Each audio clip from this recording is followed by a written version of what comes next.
ابو سلمہ بن عبد الرحمن نے بیان کیا کہ حضرت سلمہ رضی اللہ عنہا نے انہیں بتایا، کہا میں رسول اللہ صلی اللہ علیہ وآلہ وسلم کے ساتھ روئی دار چادر میں لیٹی ہوئی تھی۔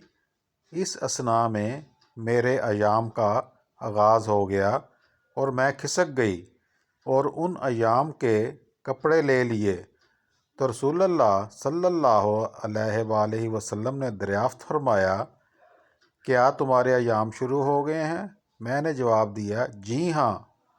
تو آپ نے مجھے پاس بلا لیا اور میں آپ کے ساتھ اوڑھنے کی ایک ہی روئی دار چادر میں لیٹ گئی۔ سلمہ نے بتایا کہ وہ اور رسول اللہ صلی اللہ علیہ وآلہ وسلم اکٹھے ایک برتن سے غسل جنابت کر لیتے تھے۔